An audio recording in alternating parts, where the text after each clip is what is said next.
हाय hello नमस्ते welcome to a new vlog. ମୁଁ ଆପଣଙ୍କୁ ଦେଖାଉଛି ଆମ ଗାଁକୁ ହାତୀପଲ ଆସିଥିଲେ। ବାହାର ଝାଡ଼ଖଣ୍ଡର ହାତୀପଲ କେମିତି ଆସିକି ତାଙ୍କର ଜଙ୍ଗଲରେ କରୁଥିବା କାମ ସବୁ ମୁଁ ଆପଣଙ୍କୁ ଆଜି ଦେଖାଉଛି ଭିଡ଼ିଓ କଣ୍ଟିନ୍ୟୁ ଦେଖନ୍ତୁ। ସାନ ଥାଉ ଥାଉ ସେତିକ ଦେଖା। ଏବେ ଟିକେ ହାତୀ ମୋ ଭିଉଅର୍ସ ମାନଙ୍କୁ ଦେଖା ଟିକେ ହାତୀ ଆପଣମାନେ ଦେଖନ୍ତୁ। ସିଏ ଏବେ ବ୍ଲଗ୍ କରିବାର ବ୍ୟସ୍ତ ସେ ମୋବାଇଲ୍ ଟିକେ ନେଇକି ଦାନ୍ତ ବହୁତ ପରିଷ୍କାର ଦାନ୍ତ ଦେଖି ବାରମ୍ବାର ଦେଖାଉଛି। ତାପରେ ଦେଖୁଛି ମୋ ହାତୀ କିପରି ଆମ ଗାଁରେ ପ୍ରତ୍ୟେକ ବର୍ଷ ହାତୀ ଆସୁଛନ୍ତି ଆମ ଗାଁକୁ। ପ୍ରତ୍ୟେକ ବର୍ଷ ଆସନ୍ତି ସେଟା ସେଇ November October last November first ୱିକ୍ରେ ହାତୀ ପହଞ୍ଚି ଯାଆନ୍ତି। ବହୁତ ଦୂରରୁ ଆସନ୍ତି।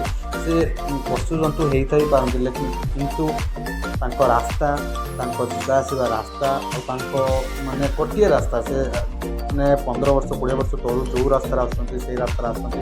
ଯେଉଁଠି ପାଣି ପିଅନ୍ତି ସେଇ ରାସ୍ତାରେ ପାଣି ପିଅନ୍ତି, ସେଇ ଜାଗାରେ ହିଁ ପାଣି ପିଅନ୍ତି, ସେଇ ଜାଗାରେ ହିଁ ଖେଳନ୍ତି। ଯେଉଁଠି ବାହାରିବା କଥା ସନ୍ଧ୍ୟା ଟାଇମ୍ରେ ଉପର ଟାଇମ୍ରେ ଯେଉଁଠି ବାହାରନ୍ତି ମଧ୍ୟ ସେଇଠି ସେ ପ୍ରତ୍ୟେକ ଥର ଆମେ ଦେଖିଛୁ।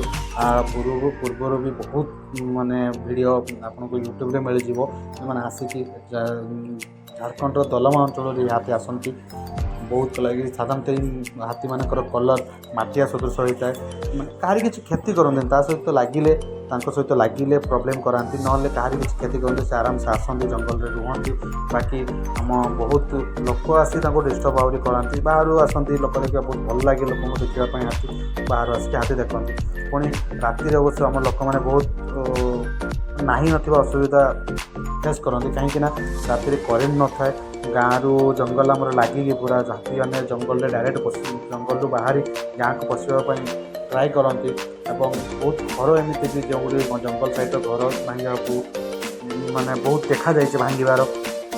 ଏଥିପାଇଁ ଲୋକ ବାରମ୍ବାର ଚାହାନ୍ତି ଯେ ହାତୀ ଆସୁଛନ୍ତି ବଟ୍ ଗାଁକୁ ନ ପଶୁଛନ୍ତି। ଗାଁରେ ବସିଲେ କି ଛୁଆ ଥିବ କି ଖାଇବା ଜିନିଷ ଥାଏ ତାଙ୍କର ଖାଲି ମଦ ଖାଇବା ଜିନିଷ ବାସେ ବହୁତ ତାଙ୍କୁ, ଯେଉଁ ଫଳରେ କି ସେ ଘର ଟିକେ ଆସିକି ଭାଙ୍ଗନ୍ତି, ଚାଉଳ ଖାଆନ୍ତି, ଧାନ ଖାଆନ୍ତି। ତାପରେ ଆମର ହାତୀ ଆସିବା ଟାଇମ୍ରେ ଫରେଷ୍ଟର ଗାର୍ଡ଼ମାନେ ବହୁତ କୋଅପରେଟିଭ୍ କରନ୍ତି। ରାତି ସାରା ରୁହନ୍ତି, ବହୁତ ହେଲ୍ପ କରନ୍ତି ଗାଁବାସୀମାନଙ୍କୁ। ପୁରା ଜଙ୍ଗଲରେ ହିଁ ରଖିବା ପାଇଁ ଚେଷ୍ଟା କରନ୍ତି। ବାକି ଲୋକମାନଙ୍କୁ ଯେଉଁ ଜାଣିଥିବେ ମାନେ ପୁରା ଦେଖିବା ପାଇଁ ହାତୀ ପୁରା ରାତି ସାରା ହିଁ ଲୋକ ଟାଇମ୍ କାଟିଦିଅନ୍ତି। ଭିଡ଼ିଓକୁ ଶେଷ ପର୍ଯ୍ୟନ୍ତ ଦେଖିଥିବାରୁ ଧନ୍ୟବାଦ। ଦେଖା ହେବ ପୁଣି ଏକ ନ୍ୟୁ ବ୍ଲଗ୍ରେ। Bye bye.